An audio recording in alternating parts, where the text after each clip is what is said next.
What's up, fam? It's Aslan. Small favor to ask with a potential big impact for your guys here on the program.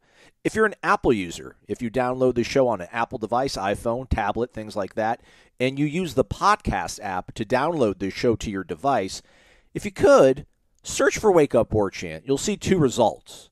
Hit the one on the right. Make sure you're subscribed to the one on the right. If you're subscribed to the one on the left, you're fine. Nothing's going to change. But if you could subscribe to the one on the right. In fact, if you download this podcast using any sort of podcast provider onto your mobile device, whether it's a phone or a tablet, go ahead and search Wake Up Warchant on that podcast provider. You'll probably see two results. Please make sure you're downloading and subscribing to the one that has more ratings and reviews. That way we can get all of us rowing in the same direction. Also helps our stats out. If you could do that, that'd be huge. Let's get the show going now. From Tally to Cali, it's time to wake up. Wake up! Wake up! Warchant.com is your ultimate Seminole sports source. And this is Wake Up Warchant, presented by Corner Pocket Bar and Grill. One ball, corner pocket. Now here's Warchant.com's Aslan Hutchavandi and Corey Clark.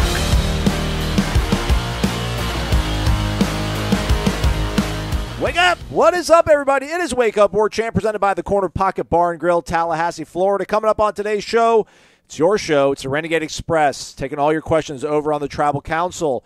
All of our members are only paying $1 to become a member of Warchant.com, and they get access for an entire year. You, too, can do it just by going to Warchant.com and signing up. But time is running out. End of the month, full freight. Price is going up. Don't wait. Hop aboard right now. Also, hop aboard at the Corner Pocket Bar and Grill this weekend if you're in town for Parents Weekend in the game. Pre-game there. Join us at the Hotel Indigo. Get some good food at both places.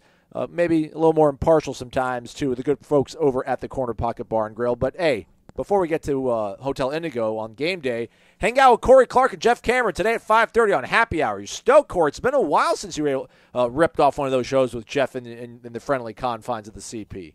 It feels like it's been 5 years, but yeah, we'll be there with bells on, 5:30 to around 6:30, right there in the middle of a happy hour at Corner Pocket. We had a crazy good crowd for the Duquesne game. I assume it'll be similar for this one, which is you feel a little pressure, Aslan, when you're up on stage and talking and people are actually trying to listen to you. So Jeff and I will try to bring our best. That's all you can do. We're going to try to bring our A game and see what happens. That's right.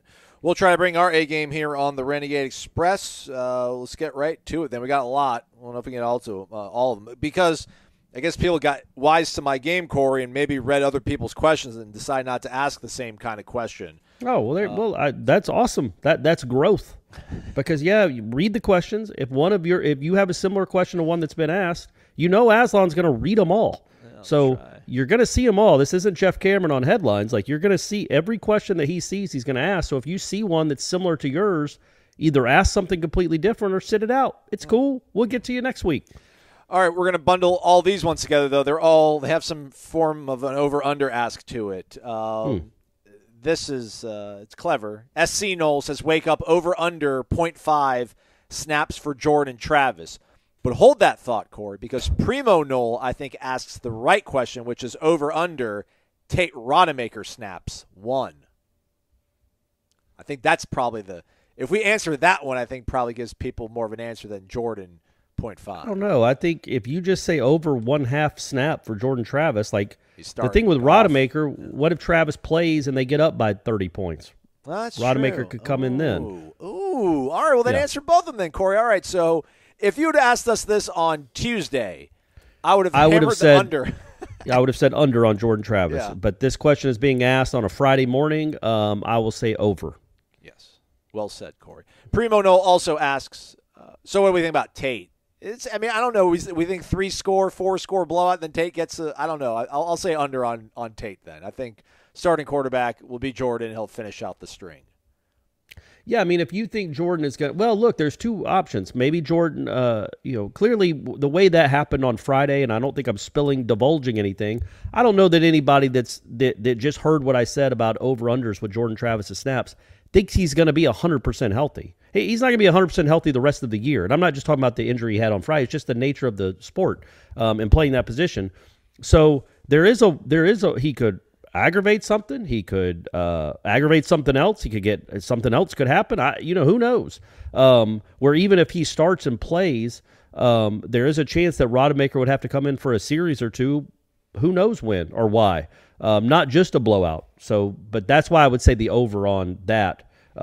Just because you don't know. I think the odds are that either you get a big enough lead, or maybe you jam a finger or something. And you got to go out for a play or two that, or your helmet comes off. That Rodemaker comes in and takes a snap or two. But I was going to say, but I don't foresee this being a 40-point win. So I do think that like if your starting quarterback is probably going to play most of the game, because I don't foresee you, even though you're a 17.5-point favorite. If you're up 31-14 in the fourth quarter with 11 minutes to go, you're not putting in your backups. No. Game's not over. So I don't think that unless it's a 5-score game or something in the fourth quarter, I don't know that I would see a lot of work for the twos, except maybe on the final drive if Boston College is clearly given up. Okay. Here's some more over-unders. Naked_Nole. Completions of 20 yards or more from Phil Dracovic. 5.5. I will hammer the under. Oh, the under, yeah. That's a big number. It's a huge number. I mean, its defense isn't that bad. They're not awesome, but they're not that bad. I mean, Dracovic dropping dimes. And then last one, a Mobile Nole, wake up, over under deep balls, over 40 yards. But he doesn't provide a number and not a team. So well, maybe that's a hard one to answer then. Maybe next week, Mobile Nole. We appreciate it. Island Chief, let's get to him. Wake up. Hard to believe this only costs $1. I know. Amen, Island Chief. We're currently averaging 35.3 points per game. It's encouraging, but seems like there's so much more there. We're 122nd in red zone, small sample size. But if we get that fixed, make field goals, ball security, etc., do we have the talent to hold on to this average or get better? Had some DeLuna Graffiti Bridge yesterday. Yum. Thanks, DeLuna Coffee. There you go. That's my favorite name of their coffees, by the way. Yeah. We're in an interesting spot right here because we're a bit bearish on this team, thinking somewhere between 6 to 8 wins, and now we're thinking 8 wins is your floor.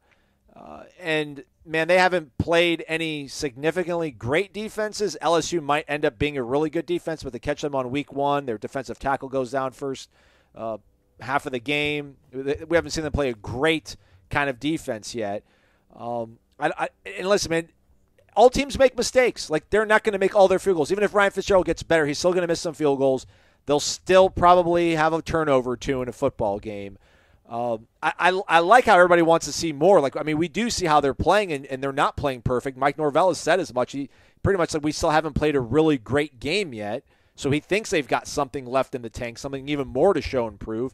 But I'm not getting greedy. I'll take this 35.3 points per game they're averaging. Now, I know the Duquesne game skews it a little bit, but I think they'll be 30, 31.5 at the end of the season, hopefully. I'll take that. Well, they played 2 games away from Doak against 2 competent teams. Look, LSU held Mississippi State in that offense to 16 points. Like, LSU's got a solid defense. I think Louisville's got a solid, certainly not a great defense, but not a train wreck. The LSU thing for me is more you caught them game 1 for them, and you had a little bit of a no. But the point being, you weren't playing Duquesne or awful teams. Those are 2 good teams, and you averaged 30 points a game against them. And as you just described, and we all know, you left probably, I don't know, you left 6-10 points against Louisville and probably 14 to 17 points on the field against LSU because of red zone stuff and catches that weren't made and, plays that were called that maybe shouldn't have been. Like, you were really close to scoring over 40 on the road at Louisville. And I don't know, Florida State hadn't done that since Jameis Winston brought him back. In the Thursday night game. I think they got to 40 in that one. And then you were close to scoring about 40 against LSU. So that's what's so encouraging. And when Norvell talks about not being close to playing a perfect game or a good game, I think that's what he's talking about. This offense is kind of flying up and down the field. It's just got to get better in the red zone, and I think it will. It was really good there last year, and you got to hope your kicker comes around because those are points you're leaving out there. But overall, man, I think this offense, if Jordan Travis continues to look like this, and if Jordan Travis is healthy, and you quit losing dudes on the offensive line, I think 35 points is absolutely doable for an average for the season. You're not going to score 35 against Clemson. You're not going to score 35 on the road at NC State. We get that. but you can score 25. That might be enough to win. Yeah, but then Georgia Tech comes, you might score 44 against them. So it should even out to where I believe in this offense and this quarterback enough, and his guys, his skill guys, that I think it looks to me they have taken this step that we so desperately needed to see. And they are now a good offense. Not an average, but a good offense. So, yeah, I think they can stick around 35. But even if they stay at Aslan 31 which is what points per game, that'll play. Yeah, no, for sure. You're not going to win 10 games with that, but that'll play. But 35, well, now you're in every game. And you might win 3/4 of them. I just don't, we're like almost talking about this team being 2013 Pittsburgh game where like you score, like they're just not going to score on every possession. Like things are going to happen. They're going to have self-inflicted wounds. Defenses are going to find ways to create negative plays. And, so I understand, again, like they've shown us that they can go down the field and they've been in position to score and they haven't been able to capitalize. But like that happens to every team, every level of football. Like not every team just rolls out there and just. But doesn't it look different to you though? Yeah. It does. Like last year they would score some points, but it would feel like it was 3 and out, 5 and out, 3 and out, 80-yard touchdown. Right. This one it seems like there's not many 3 and outs. They've been very good on third down so far. And it just seems like it's a much more consistent, believable, repeatable type of offense where they're going to make plays. If they block and give this kid time, he's going to pick you apart and he's going to make the throws. And he's also got, some pretty good skill players to go along with him now. Random_John. Hello, guys. May the week find you covering a team that's 4-0. May my weekly introduction continue to bring us victories. Absolutely. That's the entire reason we're here at this point. All right, so last year we were 0-3. Now we're 3-0. Can you believe it? For his birthday, he wants just to cruise into bowl eligibility. So here we go. What do you find, gentlemen, believe FSU has to do to not only win this one, but the next 2 to make my birthday wish come true? So that would get them the bowl eligibility, just 6-0 cruising. Great food at CP or Zaxby's. Drink the Luna coffee every morning. Subscribe for $1. If enough of you subscribe, Warchant staff will make a shirtless Warchant calendar for all of us to enjoy. How about that? We should do that, Aslan. I was thinking about, you know what? And I'm going to be vain for a second because I've told you this already. Right, I'll tell people. We got 40 more questions, Corey. Focus. I don't care. Focus. I texted a shirtless picture of myself to Aslan. Oh, gosh. I don't care if y'all know it. I don't care. I texted it to 2 people. Stephanie, just as a joke more than anything. And then I texted it to Aslan because I thought Aslan, because he's a workout freak, he's been doing it for years, he does it every day. I thought he'd be proud of his partner and what his partner looked like. I am. And I think you are. I'm sure it was weird. I know it was weird. I trust you've deleted it. You should send it maybe to the girl in New Orleans. But anyway, people are very kind and tell me how I've lost a lot of weight. Man, Corey, you look like you've lost a lot of weight, and I have, but I don't think they know that I've reshaped my body. Chiseled, defined. Well, not necessarily chiseled. I'm not, toned. But there's some definition there. Yeah. But I can't ever show it off because that would be weird. Number one, so I think maybe we have a Warchant pool party. Okay. What about that, Aslan? We live streaming it from Gene's house. All right, I'm in. And I just every 20 minutes or so, I go stand in front of the camera and kind of lick my biceps like a cat. It's very vain. I apologize for that. But, it's been 7 months or so, 8 months almost of doing this. I'm happy with the results, and I'm excited. Do you feel it's sustainable? Like, is this like a new lifestyle for you that you think you'll be able to carry on for, quite a while? Yeah, the only thing I worry, yes, I do. Because I feel bad if I don't do it. Like, good. I feel like if I go a day and don't do something active or something workouty, that's what the gym rats call it, workouty. Yeah. I feel like I feel bad, and like it weighs on me. So yes, shame. I do think it's sustainable. Shame. I just worry about injuries. Yeah, you'll be fine because I'm old. Yeah, you'll be fine. All right, what does Florida State have to do to be 6-0? They got to get some guys back. Okay. The quarterback clearly, and there are some guys on that defensive line that I don't know. Wake's going to be tough, man, because they're going to score some points. Hopefully, you would think if Jordan Travis is practicing on Wednesday of this week, that at worst he would be good to go for the Wake game. Again, we have no inside knowledge. I'm not giving away any secrets. At worst, he'd be ready to go for the Wake game. But is he 100%? Can he, like, you think about Jordan Travis's, all the crazy plays he made against LSU. He didn't have a lot of runs, but man, he skirted around in the pocket. He scooted up. He made guys miss and then made throws downfield.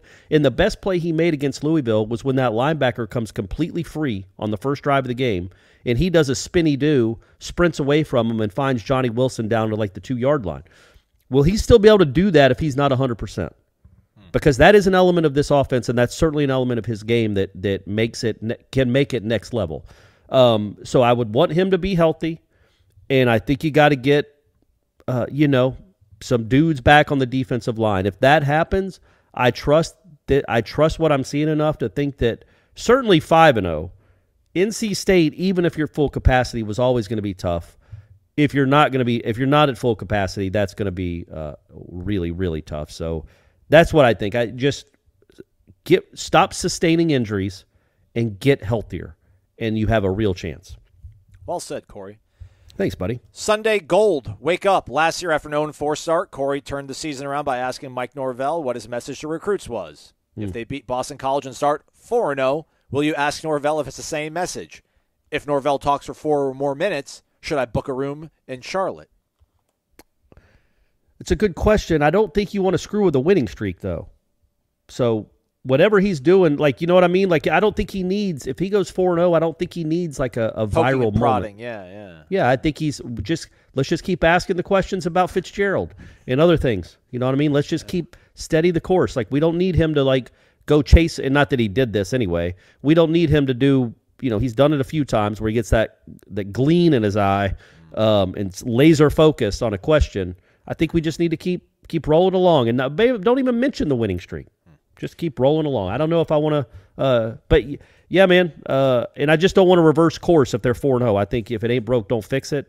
But yeah, if they go 4-0 to mean that they were, what would that make them? Then 9-3 since that moment. Sounds right. Yeah, that's. I mean, again, I'm not saying that my name should be in the Florida State Hall of Fame. But I'm not saying it shouldn't. You're getting a ring, though. Yeah, absolutely right. I'm getting my ACC championship ring for sure. All right, let's bundle these two up. Primo is back. He had a 2-parter with his over-under. And then SR5. SR5, Jared Verse, injury. Does it appear to be not as bad as we thought after the replay in the Louisville game? I never did see it, so but judging by his body language, I thought it'd be pretty catastrophic, but we don't know. Maybe Corey can answer it better. And then Primo's asking about Duke Cooper. He saw his name in the practice notes. Is he looking good or back to old form? I think he might be he's going to give us the best he's got as much as he can, as often as he can. When Adam Fuller said against LSU, he gave us all the guts he had or something to that effect, that kind of makes you believe that he's probably just going to be playing hurt. I mean, a lot of guys do. We don't know the extent of some guys, but when a coach is up there basically lauding you and saying that the only reason you were able to play a game is because of the guts that you have, just makes me think that, you need more than like a 2-week bye week to get right. So they'll squeeze as much as they can out of Duke, but I don't know if old form is maybe apropos. Jared Verse, what do you think about those two? I mean, he basically got the last 2.5 weeks off, though. I will say this. He did look better to me on one of those days. Tuesday or Wednesday, he flashed to me more than he had flashed since early August. So I think that was a positive sign. And he is out there a bunch. So that is a positive sign. I don't know what's going. It's a mystery, man, because again, there might be some guys that wear green, and he isn't. So I don't know exactly what's going on, but both Norvell and Fuller mentioned that he was hurt, that he was injured. I think Norvell used the term injured when he was talking about him a couple days ago. So he clearly is. Something's not right. But the thing that's mysterious about it, Aslan, is I was skeptical of what I was seeing. I know when he got hurt. I saw it. I was skeptical of what I was seeing before that. Oh. That's what's so confounding about, because again, guys, in the spring and then the first week of fall camp, he looked like a dominating cornerback. He looked like the guy that was going to be first team All-ACC, maybe an All-American, maybe a Thorpe Award candidate next year because he's only a sophomore. That's how good he was. He was locking down everyone. And then it just stopped.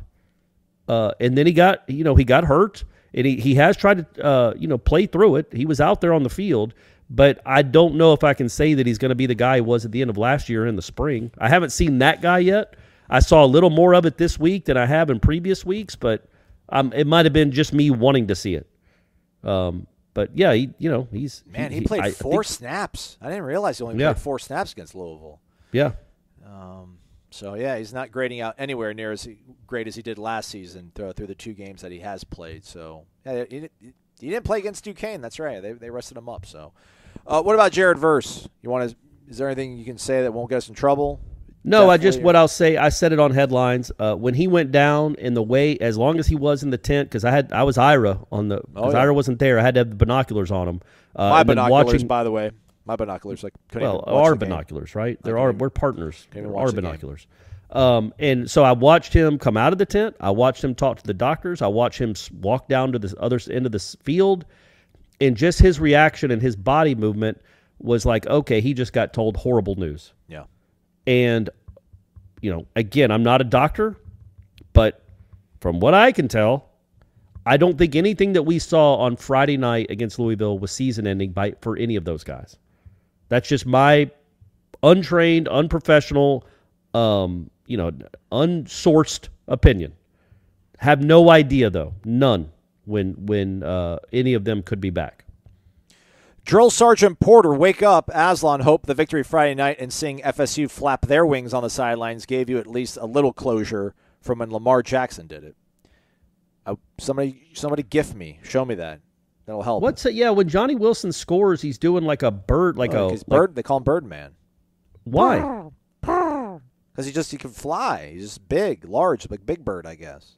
I was going to say, birds aren't large other than the big, the Sesame Street one. He's a condor, that's a big Condor's an awesome name. Yeah. Birdman is, it's a movie from 8-9 years ago. Good movie.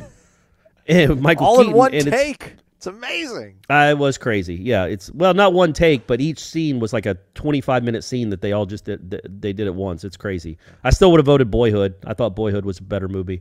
And then the Miami Heat player. Yeah. What's his name? I can't remember his name. He was the Birdman. I don't get it with Johnny. I guess we got to ask him that if we ever get to talk to him again. Going into the season, I just want us to make a bowl. So now I'm just enjoying it 1 week at a time. Much better to be a Nole right now than a Gator, whose quarterback has as many touchdown passes this season as I do. Thank you both, and go Noles.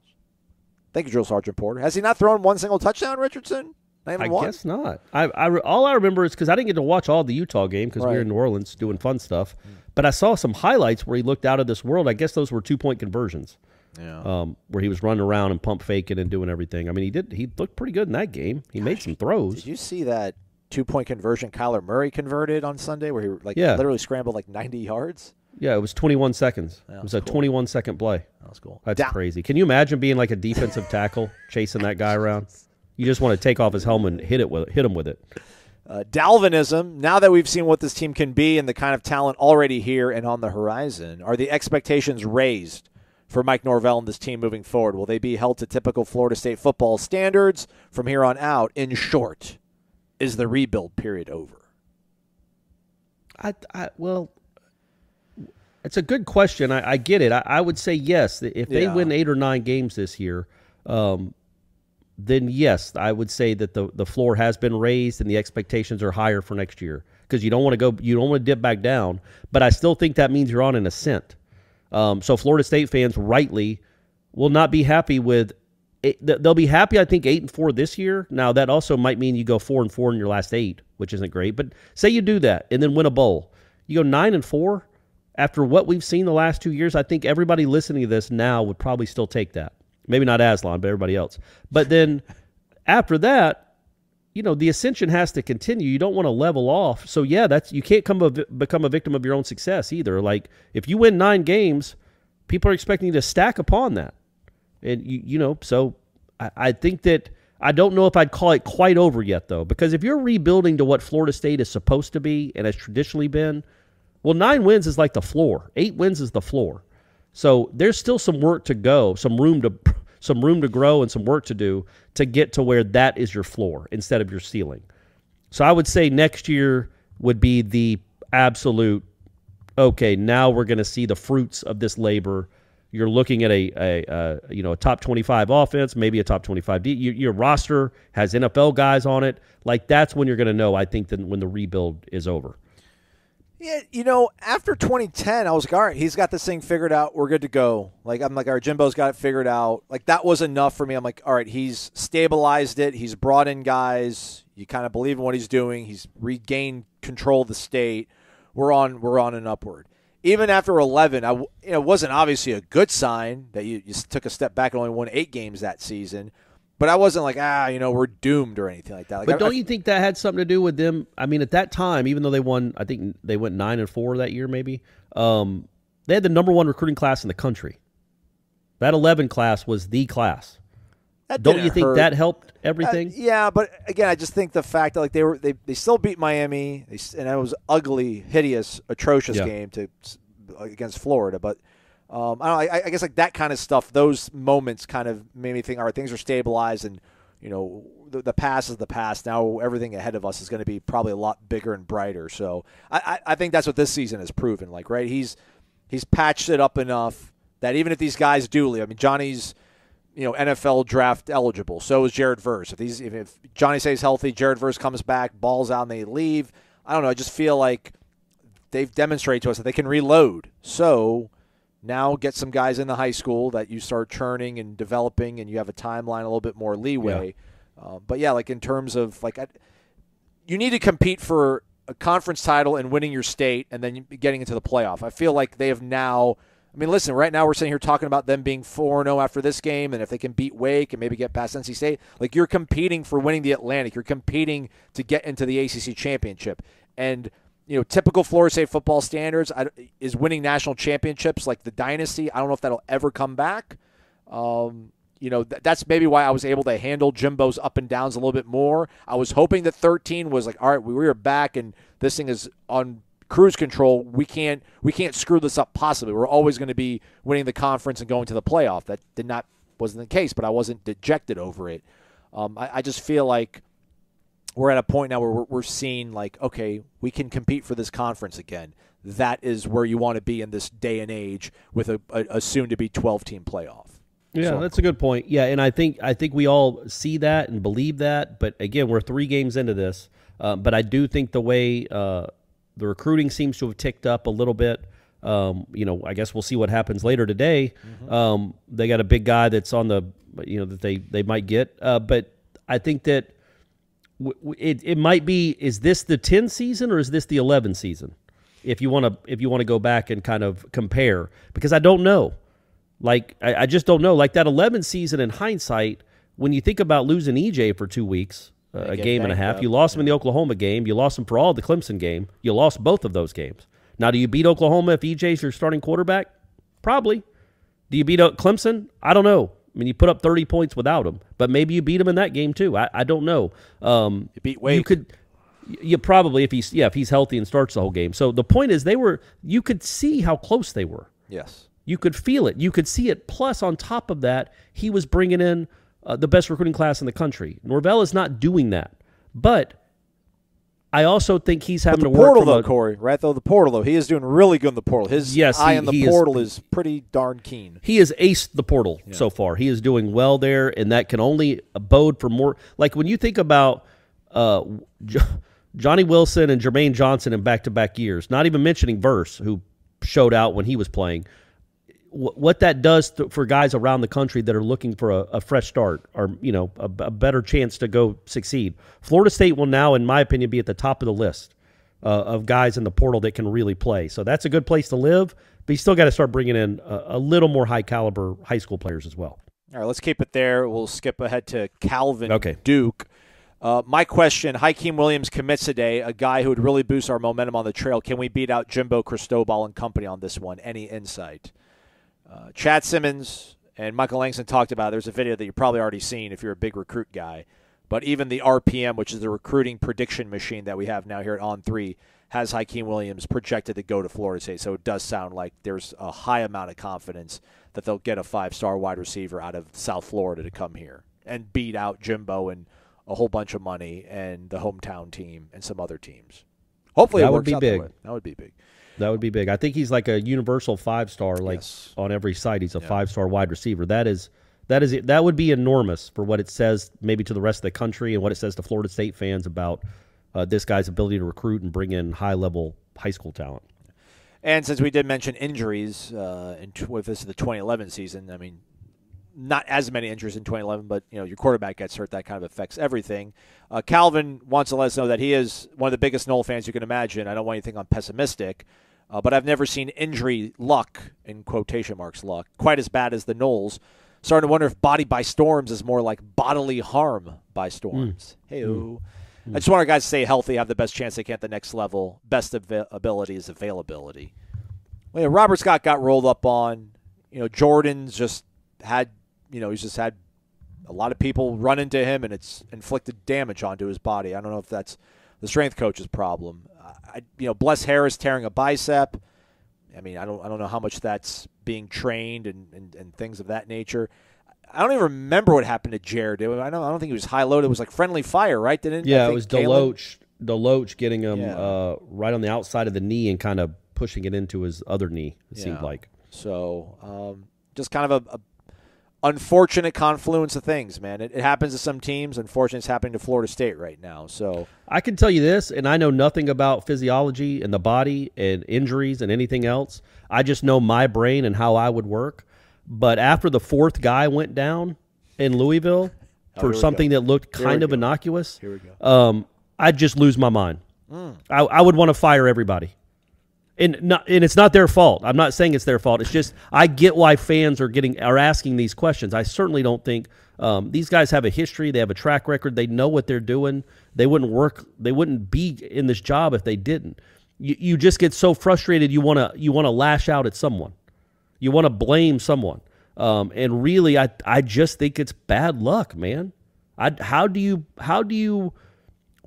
exercises do you do to make your knee not push the wrong way when a kid dives into it full speed? No. I don't know. What exercises do you do with your ankles to make sure when somebody rolls up into you from behind that you can withstand that and just hop right up? Like that's or Lyles with his knee or anything, man. Like or bicep. I just don't know. I don't know anything about it. I just know I would be losing my mind and I would be cursing at the football gods and everybody in my orbit because I would be a psychopath like Jimbo. I thought you were going to want to challenge Louisville. I thought you were going to with the Louisville always hurting our players. I was going to fight Satterfield at midfield thing, but nice. That's an plot option twist. too. That's that's plan B. Okay. Your plan A this weekend should be to watch the Noles win, go to 4-0, and as well maybe make some dollars by going to mybookie.ag and betting on some winners. Forgot to give Corey some games to pick to give us winners. I haven't been all that great, but, hey, maybe we can ride our guys from South Alabama a little bit longer. Right now, the Noles, 17.5-point favorites over at MyBookie. The over-under 48.5 points. If you're feeling really bullish about your Noles, go ahead and bet them to win that game and let Boston College have 17.5 points at it. Go to mybookie.ag. Use that promo code WARCHANT. If it's your first time signing up, that deposit will be doubled instantly. And there's a whole bunch of things you can bet on. NFL, there's live betting, there's a casino, a virtual casino. So go on over to MyBookie and find out what your drink of choice is when it comes to having some fun on the side. Are there any games you want me to look up, Corey, that you're curious about to see whether or not it would be a game that you would put on your menu of winners? How about our guy Willie Taggart going up to West Lafayette to take on Purdue? They're 18-point underdogs. I think they were up 14-7 on UCF, and then UCF scored 30 unanswered on them. Yeah, maybe they're wounded. Man, Purdue's not very good, and they're wounded from that game against Syracuse. They'll take that group lightly. I think Willie's got as athletic a team as Purdue. Okay. I might. Yeah, that's a good one. I might take Willie in the points on that one. What about what's the A&M Arkansas? That's where I was going right too. Jimbo's favored by 2, neutral site. Huh? Really? That's stinky, right? That's a stinky line, and I don't know what you're supposed to do when it's stinky like that. Do you A&M's favored, huh? Yeah. There's no way I think they'd be favored. I think Arkansas hammered them last year too. Where are they playing? It's at the Jerry's World. I'm pretty sure it's neutral site. It's not on campus. Yeah, and that will be a neutral site. Arkansas will bring a ton of people over there. Texarkana. Yeah, man, that's a goofy line. I don't even want to touch. I wouldn't even want to touch it because it seems so goofy. All right, maybe there's. Let me see if there's something else I can throw at Corey to see what he would think about. You're not a West Coast guy. I'm not going to give you the West Coast game. What about your neighbors, Georgia Tech? They're 20.5-point underdogs at UCF. Man, they were so bad against Ole Miss. Like, I know Ole Miss is a pretty decent, talented team, but 42-0. It just seems like they might have given up. What about Florida, Tennessee? I'm sorry. I hate okay, we'll do that one. There you go. You want 10.5? You're gonna take the Gators, aren't you? You think Tennessee might win? The Gators are getting 10.5 points. Yeah, absolutely. I'm taking the Gators. Gross. Man, they have won. Tennessee has beaten that team once in the last 16 years, and now they're double-digit favorites. Give me a break, because they beat Pitt without their starting quarterback for half the game. Like, that's crazy. This seems like a game that Florida will. Maybe they don't win, but they will, because everybody's down on them because of the way they looked against South Florida. Yeah. They're going to rise up, play to the level of their competition, and that is going to be a game in the fourth quarter. Right. I hope I'm wrong, guys. I hope Tennessee wins by 50. But I've watched it for too many years. Tennessee never beats Florida. So now they're going to go into a game feeling confident against Florida. That seems like a recipe for a heartache in the fourth quarter.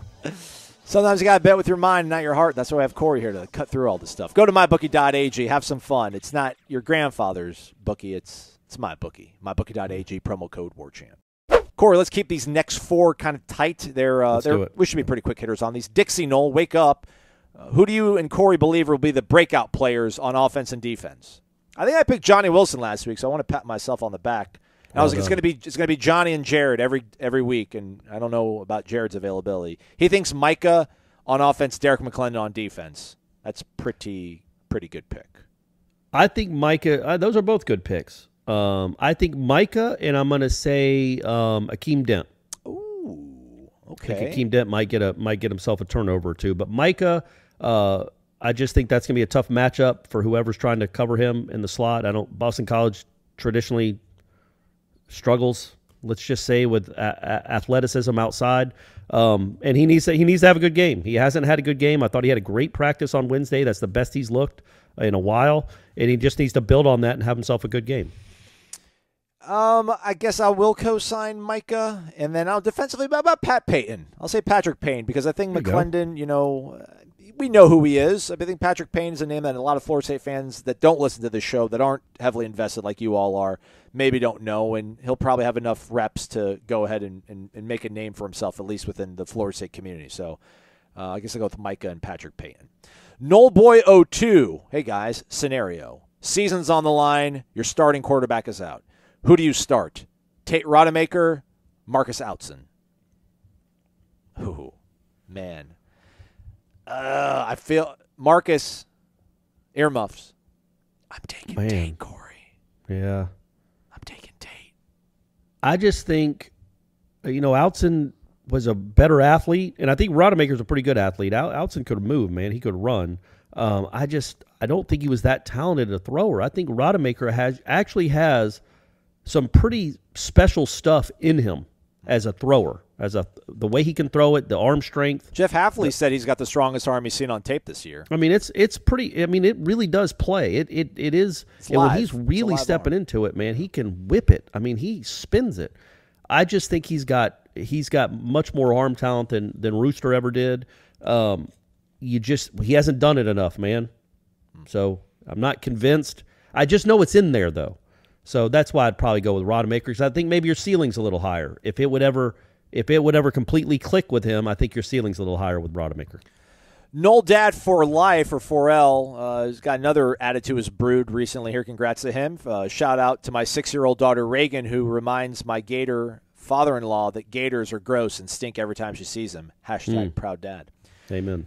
Question, here we go. This one, again, we can keep this one probably pretty tight as well as the next one. Would you rather go 10-2, losses are Miami and Florida, or 9-3, but you lose to Syracuse, Clemson, and NC State? He takes the former this year. He would rather go 10-2 and you lose to Miami and Florida, because at least his argument is that you probably are going to the ACC title game. Yes. Which is true. Yep. That's the answer. And there is a chance, perhaps, you could play Miami again in that.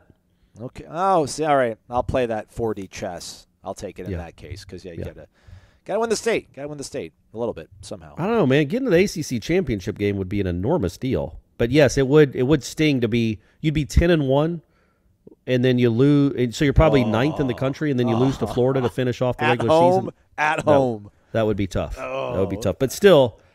No, I'm taking 9-3. You reconvinced me to stick with my guns. Sorry. I'm going back to 9-3, Corey. I'm back at 9-3. I'm chasing championships over here, man. Not just state ones. I'm chasing real, actual rings they give out. Would we sit here and be like, man, they're still 10-2 though, man? Like, look how far we've come.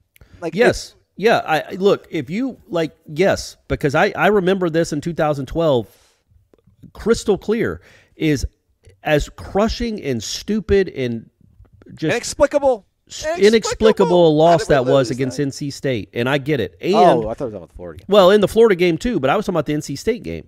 I mean, you were still number 3 in the country, which Florida State hadn't been in a decade when you lost that game. And again, it's like you don't want to pat yourself on the back for climbing a ladder and then falling off it, but you still got to the top of you got to see what it was like again.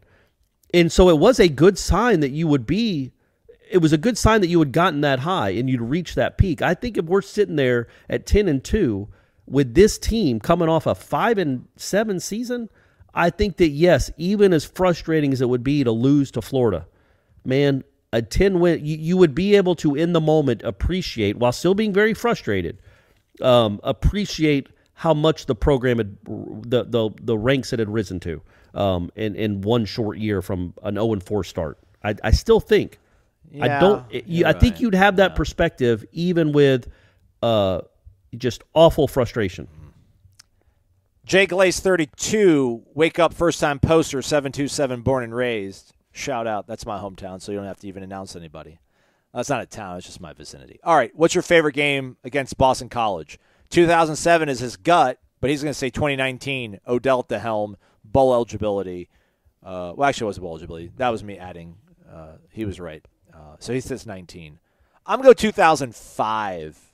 I was there. ACC debut for the Golden Eagles, and we mucked around and got a dub. And I ripped out grass from the shrubs outside the stadium and just walked 10 blocks with it in my hand, just yelling, "Sod game! Sod game!" And they'd be like, "What you doing? Smarten up. Smarten up. Get out. Go back to Florida." Punk kid. Yeah, well, hey. You could admit that. I was terrible. What about you, Corey? What's your favorite BC memory?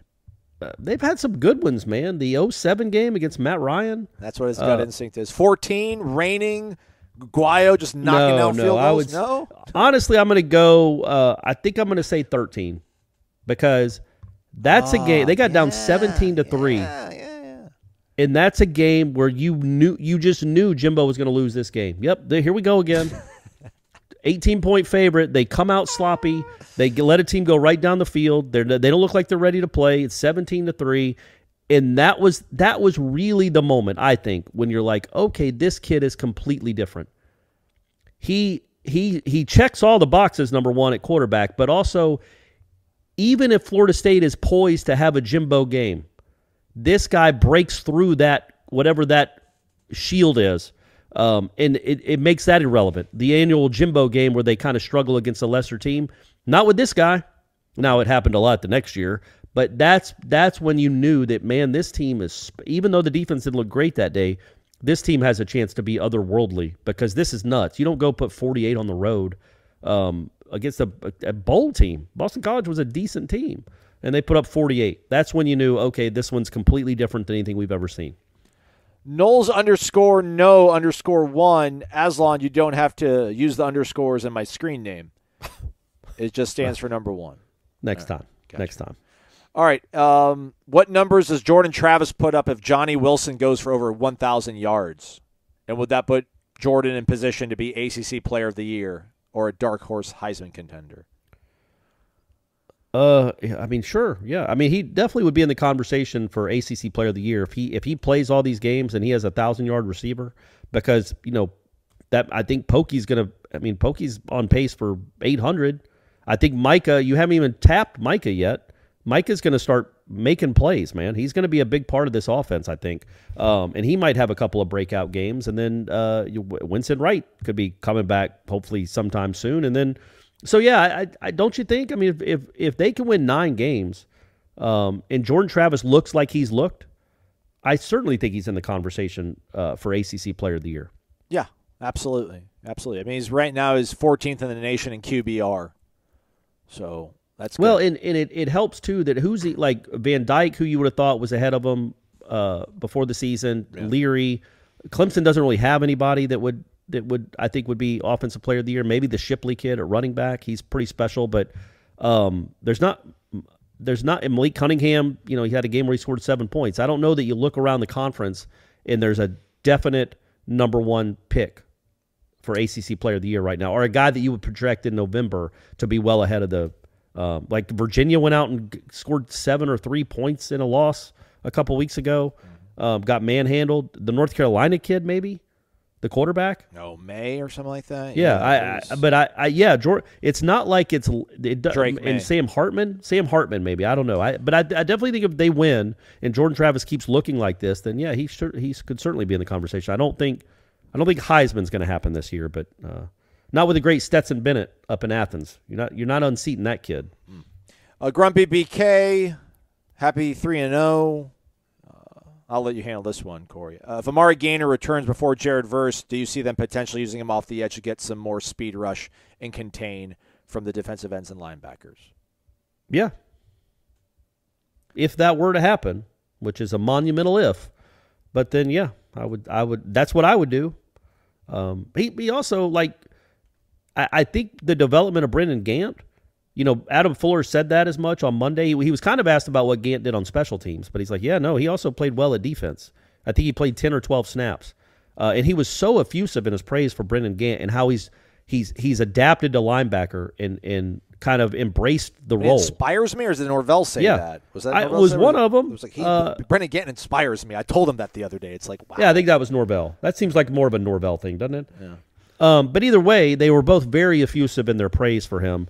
And I know Adam Fuller for a fact said we've got to he needs to be on the field more. Like, he's earned more reps. So if Brendan Gant has become this kind of guy that they can count on, then if Amari Gaynor were to come back, again, big if, when, who knows when, yes, I would think he'd be somebody you could line up outside and try to get around a tackle. Polo Knoll, Corey Aslan, wake up. It's Boston College Week. It's Renegade Express time. Not really a question, more of an appreciation statement for you guys as Knoll fans. Thanks for keeping us up to date throughout the year. As a new subscriber, it's great to not only listen to you guys on Warchant TV, but also to read what's going on in the program. It's only $1, everybody. Amen. Again, It's like we planted that one. We didn't. That was from the heart. Yeah. It's great to be able to you said plant, put it in my head. It's great to actually be able to go back and forth with rival fan bases and be able to back our stuff up with on-the-field play. All right, he asked about what we're going to wear, though. What colorway, which is, I guess, what the kids call that's what they call the Nike shoes. What the colorway is it? But I don't know. Let's go garden and gold, man. Saturday night. Let's just say garden and gold. And then BC, maybe they'll come out white tops. Oh, I thought he was asking what you and I were going to wear. No, he was asking I hadn't laid out my outfit yet. I know Aslan has it planned for the month. Yep, absolutely. I haven't laid out my outfit yet. I don't know. Probably some, collared shirt and blue jeans. Garden, he was saying maybe they'll wear black because Boston College's color is close to ours. Please don't. Yeah. Like, they've worn black before against Boston College. It did not go well. I just don't do it. I get it. Do it once a year with the frosty whites. You don't ever need to wear black again. Yeah. I don't think. You can wear all garnet or something, but just go with your cool normal. I mean, they used to be a lot cooler, granted. They need to get back to the Warwick Dunn days of uniform color and everything. But yeah, man, just go with garnet and gold. Gary Sinsimilia. Sinsimilia is kind of a marijuana, weed. Gary, what was his last name? Sismacia. Who, by the way, I think out of all the great kickers that have rolled through this school, so underappreciated. He is, and in that 2007 Florida game, I think he kicked like a 60-yarder. No, it was like 50-something he kicked. But yeah, he didn't kick anything that crazily. I mean, it was I think it was the record. It was a Florida State record, I think. Let me look it up. You go for the question. Corey, way to hold strong when holding Jeff's feet to the fire on his Johnny Wilson take. The quiet confidence was eating him up. Question, how pissed is Ira going to get if all the players start getting selfies with Jaden Lawrence would-be postgame? That's great. I love that. Yeah. By the way, I think our guy's back to being Jaden Woodby. At least that's how he's listed on the roster over at Boston College. Yeah. So, yeah, that's I like that. I like that one a lot. Did you find it? I got it right here in front of me. You're right. Oh, my God, 60. He hit one from 60 right before half. I remember it was right before half. I never 60. 60 yards. Yeah, man. That's what I'm saying. And that was when it was a game. That made it 24-12. Yeah. Of course, that was his that was his fourth field goal of the half, too. We had a lead on him. I didn't remember us having a lead on Tim Tebow ever. We did have a lead on them. Yeah, 21-yard field goal, not great. A 38-yard field goal, okay. Then a 28-yard field goal, not great. You're not going to beat that 07 Florida team, which was not a great team because their defense wasn't very good, but the offense was. Probably weren't going to beat them by settling for field goals. The 60-yarder, though. He kicked the 19-yarder to make it 21-9. Oh, he did? Gosh, Mike Norvell probably would cringe if he saw it. A 19-yard field goal. Yikes. That's not great. That's not great. But yeah, 60-yarder. How about that? And yeah, I do what I can. I do what I can with on the headlines. I try to hold feet. And literally I even said it beforehand. I'm like, I just want to let's get some spirited debate going. I knew what was going to happen. I know what triggers my man has, and I went for it. Push the buttons. Just pushing buttons, baby. I'm a puppeteer, man. I'm a puppeteer. My marionettes dance. Vegas Nole 87. Wake up, boys. Long time, first time. Who do we want to win Saturday? Wake Forest or Clemson? That's a good question. Man, it really is. Yeah. I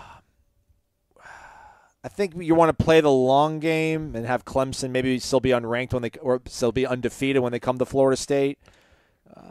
I need to look at that week of games to see how legitimate it is that Florida State can maybe host game day with Clemson coming to town. I feel like that might compete with Alabama, Tennessee. All that game will probably be on CBS, so maybe ESPN's more likely to not go there. But I don't know. Just I never want Dabo to win, man. I don't ever want Dabo to win. I was going to say, I think Wake just for that reason. Like Clemson has dominated this conference now for almost a decade. It needs to start kind of winding it back a little bit. Yeah. I think that's better for the conference, weirdly, but I do. I think it's better for the conference if Wake beats Clemson. This will be a tough one. It's the third Saturday in October, so it's Bama, Tennessee. You got Penn State, Michigan, Southern Cal, Utah. So don't you think there's maybe a better chance? Because if Wake beat Clemson, they would – I don't know what they're ranked now, but they would shoot into the top 15 for sure. Yeah. The better chance of hosting game day might be if both teams are 4-0 and Wake just beat Clemson? Yeah, but you got Bama, Arkansas next week. And you have NC State at Clemson. Arkansas. You have NC State at Clemson too. Yeah, but that won't be it if Clemson just lost. Like, why would you go there when the team that just beat Clemson is playing another undefeated team that's a huge ratings draw? By the way, did I mention this earlier about the $2.8 million? Do it. Yeah, so Louisville UCF that played the Friday night right before Florida State in Louisville played drew I think like 1.7 million over all platforms in venues. Florida State the very next week playing the exact same team drew 1 million more than that. And I don't think that includes the streaming yet. So just actual ratings was a 2.8 million watched that. And it was two unranked teams. One of them had already lost to Syracuse and barely won the week after that. And Florida State, was 2-0 and hadn't played in 2 weeks. Again, I just think when people wonder about Florida State's place when all this is done, it was like the second highest rated Friday night game in 4 years. So and it was a Louisville. When you're worrying about Florida State's place when all this shakes out and where it fits into the puzzle, understand Florida State draws and still draws and will continue to draw. And that is not to keep using that word, that is should be a huge draw for whatever conferences might be excited for them to join down the road. Yeah, we might not get game day this year unless I don't think we're going to get game day this year because next week it's Kentucky at Ole Miss. If they're both undefeated and it's a noon, they've already announced it for noon, they'll just roll right from game day into that game. the Grove. I'll be honest with you. I don't care if game day comes. I know. I mean, you don't, but you know, everybody else that listens to the show does. No, and it'd be cool. It'd be cool, but I just more. I still. I'm just answering the question, not now how it impacts game day. Oh, I got you. Yeah, Yeah, screw that's what I Dabo. meant. Screw Dabo. Yeah, screw Dabo. Screw Clemson. They need to start losing some games. Mark Naples, wake up. I don't think we should be overconfident at all. Like Corey said on the Warchant report, it's great we're 3-0, but what a debacle it would be if we lost to a 16-point underdog, currently 17.5 over at MyBookie. At home after such a great start. Don't get cute. Play your best players if they're available and cleared by medical. Corey, I also agree with you that we would beat Boston College by at least 4 scores if we were at full strength, but we're not. But if we do beat BC by at least 4 scores with a team that we'll have on the field Saturday, will you shotgun a Sam Adams and let Ira feed you a lobster roll in the postgame wrap, basically telling BC to shove it in a respectful way? Go Noles. Wish I could be there. I would definitely eat a lobster roll. I love those things, man. I love them, like especially when you're dipping them in the drawn butter. Man, that's about the best stuff on earth. It's incredible. I'm glad they're not really available down here because all this work I've done on the body, Aslan, would be I'd just be eating lobster rolls every day. But no, probably not going to shotgun a Sam. Do Sam Adams even come in cans? I'm sure you can find one. Yeah, I'm sure they make one of their beers has got to be in a can. Maybe not like the original one, but some. I think I'm going to save my shotgun for if they beat Clemson. Okay, that's where I'll do. Because Tom, did you see the Tom and Tom Lang and his wife Jamie? No, I saw that it got a lot of traction. I saw it was quite popular. It was really. She crushed them, by the way. She crushed everybody because Jeff was doing it. Jeff hung on after the game for the in-game watch along. So he could watch Tom shotgun the beer. Gene came on, but Gene was drinking a porter because, of course, he's like, I'm not shotgunning a porter. Yeah. He had like a sifter, like a wine glass drinking his beer. Jeff chugged his, but Tom and Jamie shotgunned theirs. And after the debacle that Gene had after the LSU game, that was an all-time bad shotgun. Jamie and Tom crushed it. Really well done. So I think that's going to be Warchant's thing after big wins. Okay. But I feel like we got to save them for big wins. Yes. You know what I mean? Louisville was a huge win because of what they proved on the road. But Boston College at home, even with the adversity, I don't know that that's shotgun worthy. Clemson definitely is shotgun worthy. I guess NC State would be too. So I should say that. Yeah, I'll shotgun a beer at NC State if they win that one. All right. Speaking of NC State, should have produced and seen this earlier and then climbed it, or rather packaged it with the 2012 talk. 9:01. Wake up. I've enjoyed the stretch of the climb. What if game day's in Raleigh to watch 2 undefeated teams October 8th? Florida State's up 16-0 at halftime, 16-3 at the start of the fourth, but lose 17-16 as NC State scores with 16 seconds to go. What is the fan reaction? Who will take the blame? What happens to the optimism that we have right now, etc.? That's not going to happen. But if it did happen, I just want to see what Ira. I will listen to the headlines for the first time in however many years just to hear what Ira is going to say. That's all I wanted. I just want to know what Ira will say after that if that were to happen, which is not. Yeah, I would think you have to remember with the context of that NC State loss in 12 was what you would just come off in 11 with the crazy loss at Wake, the loss to Virginia on the last home game of the season. Those 2 losses in particular. I think that was on people's minds. Then you finally get a big win. That was Jimbo's by far his biggest win at that point was the Clemson game. Mm-hmm. And even that one you got behind crazily, but you showed a lot of heart. You came back and you had a really good offense. And then 2 weeks later, after putting up 48 or 49, whatever they did against Clemson that year, 2 weeks later you don't score in the second half. And you're the offensive coach. And you've got a first-round pick at quarterback. I think that was the frustration. But I really did have, and trust me, I was very frustrated in the moment. That headlines the next week, it was we were not pleased with what we had seen. But I think we all took a step back, not just me. I think we all did take a step back and appreciate what the program had become, and that it was so much better than it had been 3 years prior. I think we could all see that even through the haze of anger. You could still see how much better the program is. And I think if the same thing happens this year against NC State, and they're 6-0 and they lose by a point on the road to a top 10 team, I think we'd still in the moment be very frustrated if they collapse in the second half, but you'd still be able to appreciate where the program is and what he's done for it.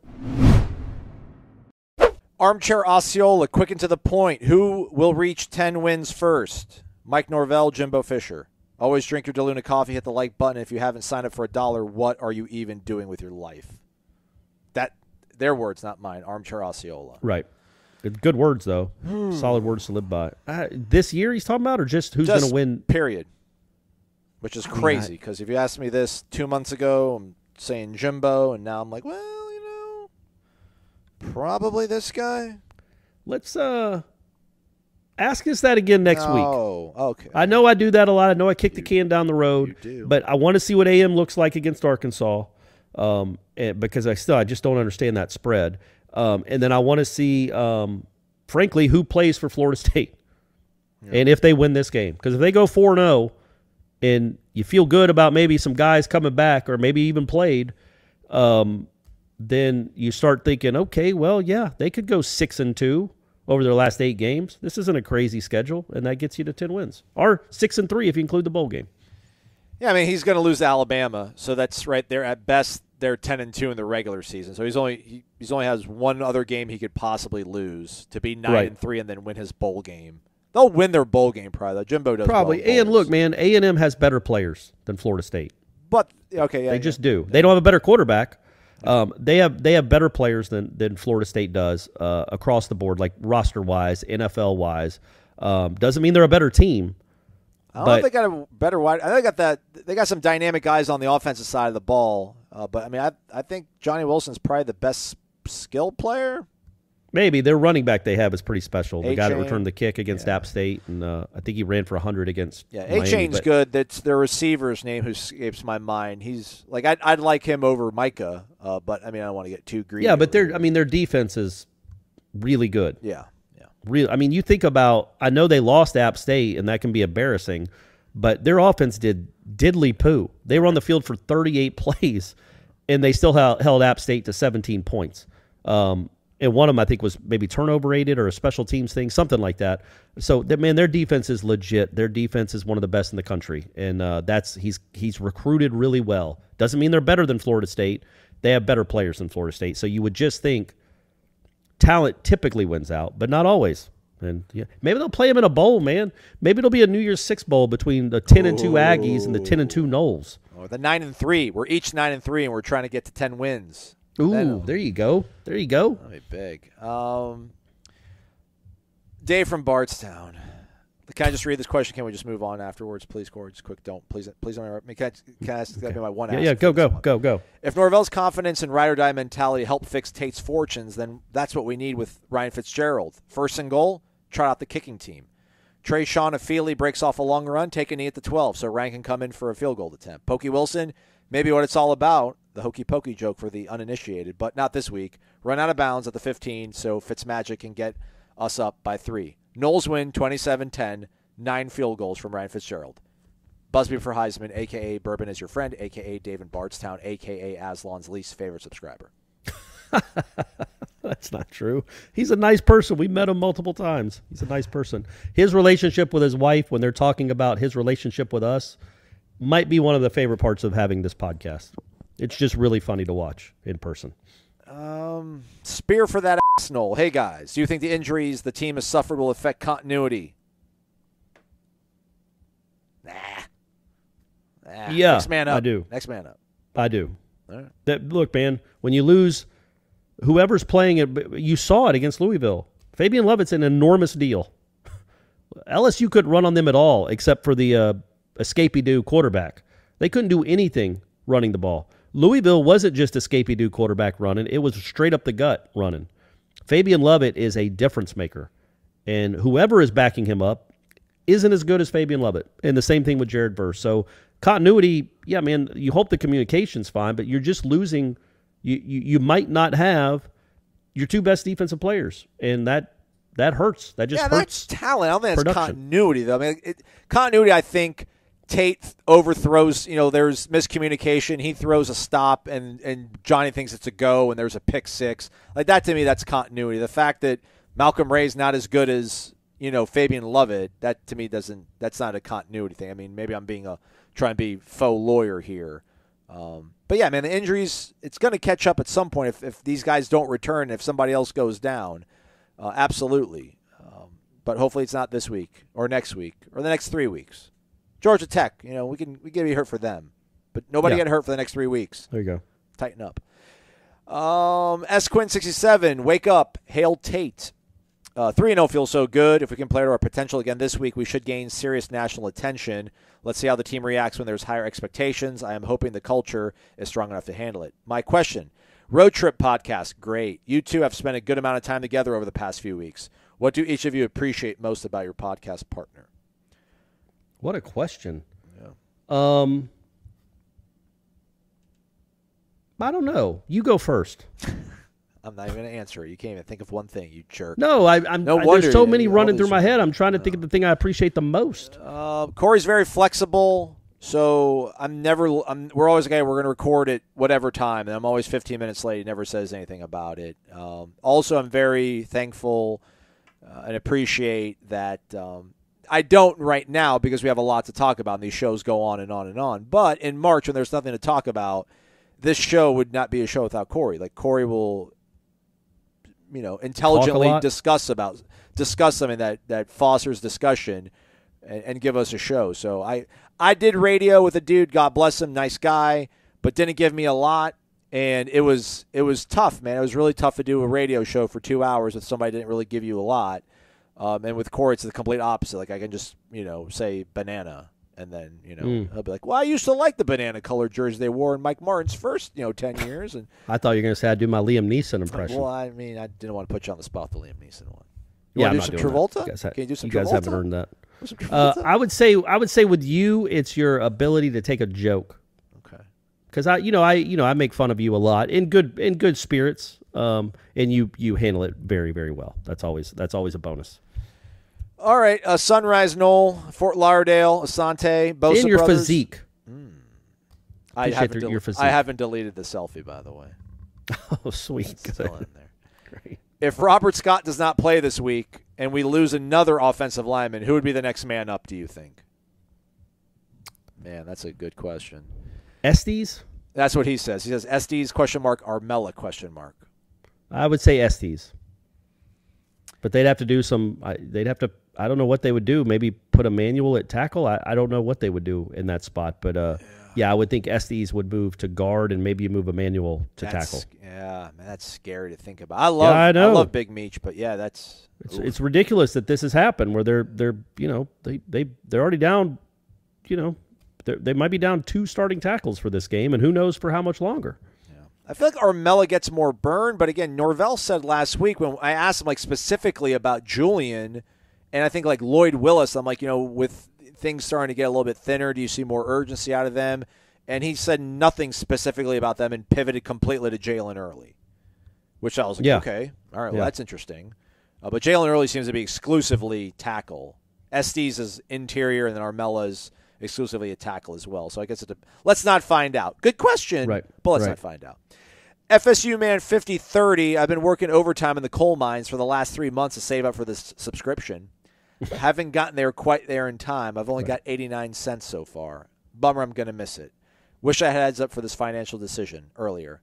But you already are a member. You're subscribed. You're talking. Come on, man. But I like where you're. It's still good though. I've noticed a drop off in Jordan running the ball. Why? Do they trust him more throwing, or defenses overplaying it, and do they want Jordan to take fewer hits? Any ideas as to why? Corey, I just think it's more of his comfort in the passing game. I think a lot of the times last year, running was just the only real option. It was the best option, and now I think they feel like it's not. I think they can make more yards, get down the field quicker with his right arm and his brain than they can with his legs. That's my personal opinion.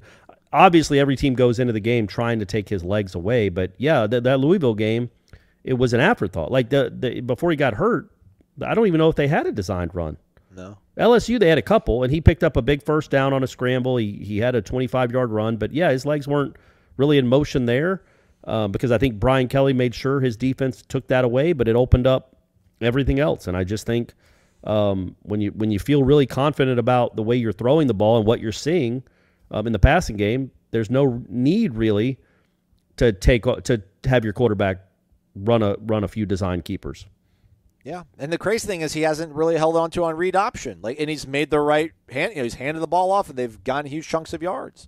Yeah, not against LSU, but against Louisville. Although a lot of that was with Tate came in the game too, oddly enough. So maybe I'm speaking ill here incorrectly, but yeah, I agree with Corey's point, man. It's the confidence. He's going through all his reads, and there's something there, and so he doesn't need to run the ball. Simple as that. And they don't need to design the runs because he can play quarterback right now. They don't need to do that kind of stuff. But I'm sure maybe in the back of their heads. Although to Corey's point, man, he's never gotten hurt running the ball. It's been sitting in the pocket, getting hit. So I don't know what to think. But hey, man, what a great topic to think about. Our quarterback, why is he being awesome? Yeah. Awesome. Here's two questions that we already talked about, but I'll read them again. I didn't produce all that well. NC Knoll 43. He's from Brevard, North Carolina. Couldn't pass up the dollar deal. When is Corey going to get Coach Norvell fired up again at a press conference? Corey, you don't want to rock the boat, you said? Right. Not right now. Not right now. Okay. And then Don_Rugen's hypothetical question, Seth from Fort Myers, if you could handpick our bowl opponent, who would it be? A&M, 9-3. Let's both go at it for a 10th win. That's what I want. He says a team we never played before, or at least someone we haven't played since the 90s. So that falls. How about A&M. Washington? Okay. They look good. Yeah, man, that'd be fun. Yeah, they do. That'd be fun. That'd mean there'd be a good bowl game because they look to be pretty good this year. And just nice uniforms combo. They have either purple and we'd be in whites or garnet. Yeah, it'd be nice. And I don't think Florida State's ever played Washington, at least not in my lifetime. So yeah, I want to play somebody out west, but I think Washington would be a good one. And I lied. 3 that we have already done since '76. Have you given any thought to who wins between Wake Forest and Clemson? I can't pull for the Tigers. Also can't help believe that Florida State's cause would be helped by beating Dabo for his first loss. Unfair, but I think the perception that would propel the Noles higher in the polls. Wonder if the same wouldn't hold true in the hearts and minds of recruits. Then again, giving them a second or third loss may not be bad for recruiting either. Thoughts or preferences among you? Aslan, I think you're improving as much as the team. I'm not. Just you guys all you guys want me to be positive, and there's something to be positive about. So I haven't changed anything about who I am. But thank you, though. Yeah, I can attest to that. Yeah, I know. Again, yeah, take out Dabo. Just chop the legs out. I'm over it, man. I'm over it. Go away, man. Go away. They need to lose.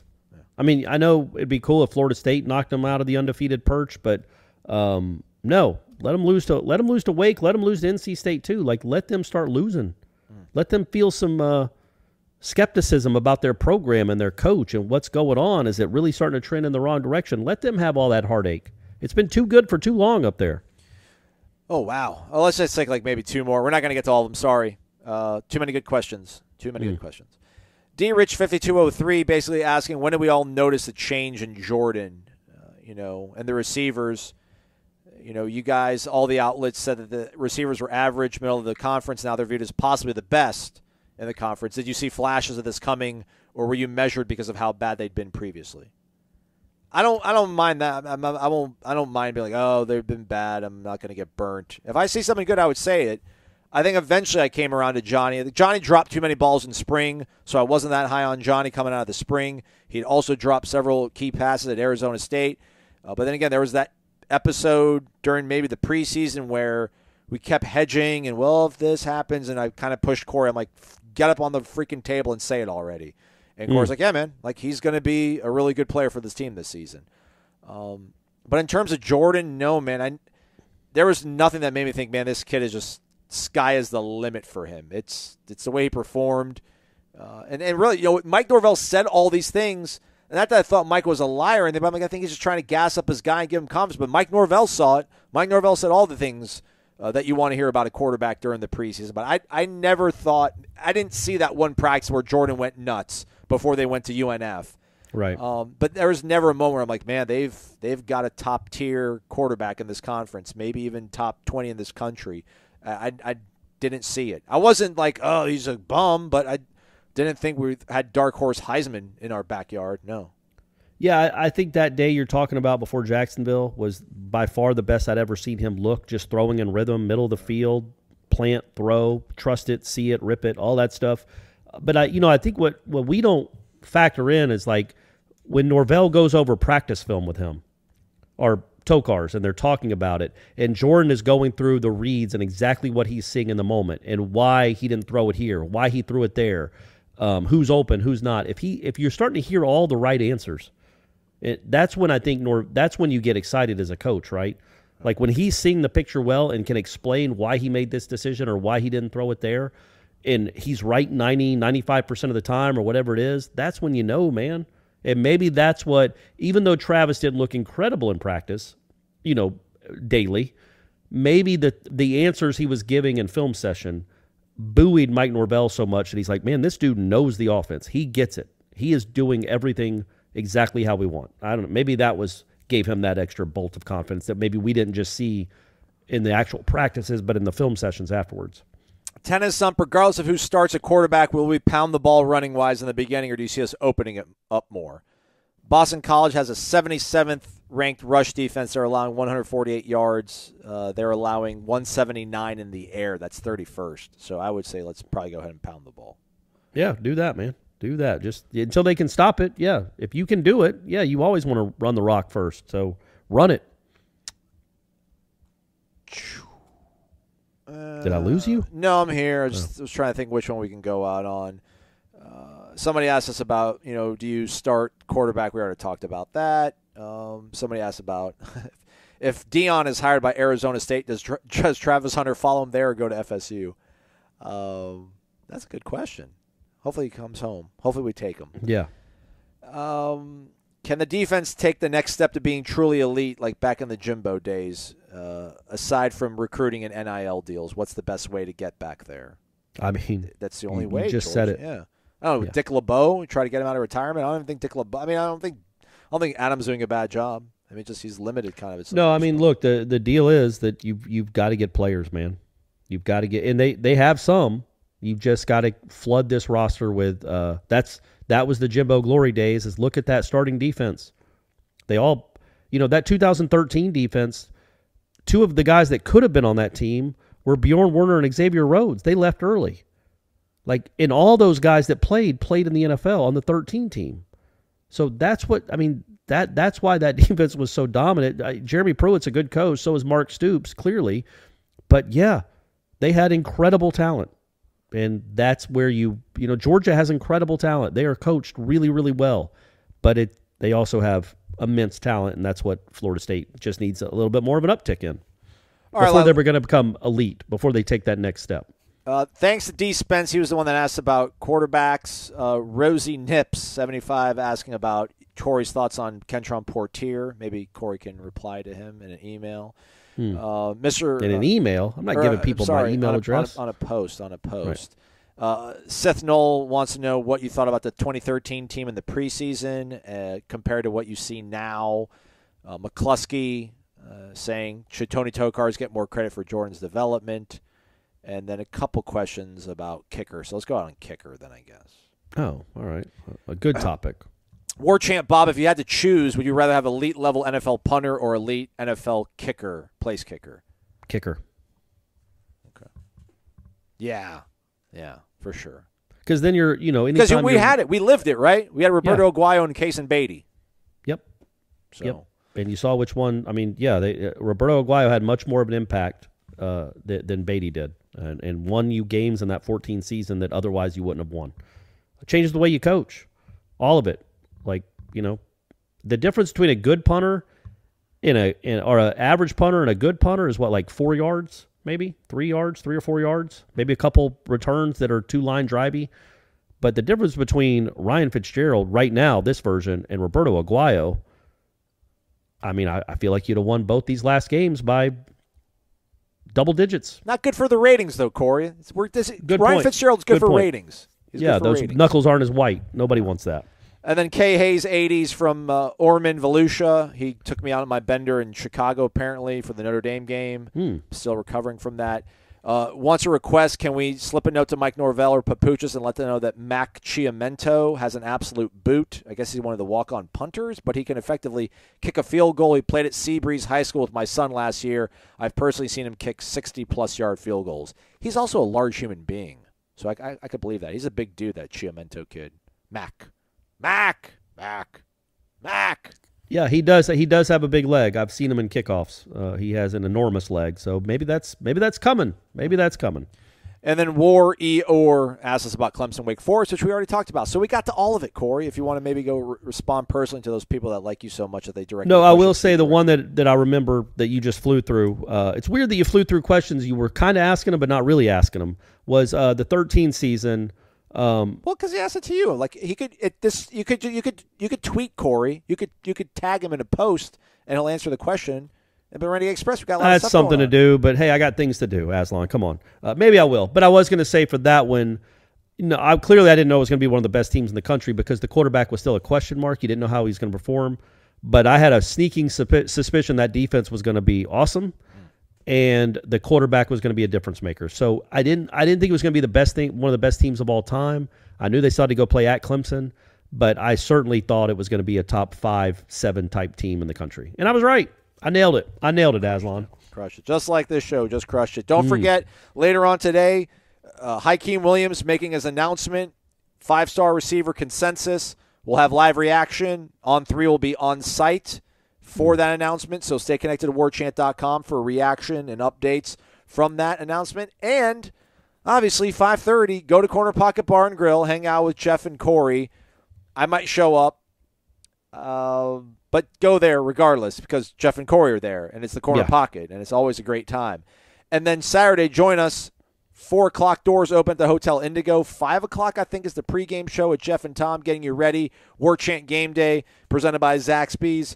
17-year Golden Chief at the helm of the Zaxby's locations here in the greater Tallahassee area. Go support them. And then the postgame show with Jeff and Gene. Gene and Tom. Apologize. And then in between all that, Dom doing the watch-along. Dominic Robinson and I on first half, and then Dominic and Tom in the second half. So if you love Florida State, spend $1, subscribe to the website, and just keep hanging out with us all the time. We're best friends, everybody. We're best friends, right, Corey? We are, man. You heard that litany of things that I love about Aslan. I couldn't stop talking. He's Corey. I'm Aslan. Thank you for listening to Wake Up Warchant, presented by Corner Pocket Bar and Grill.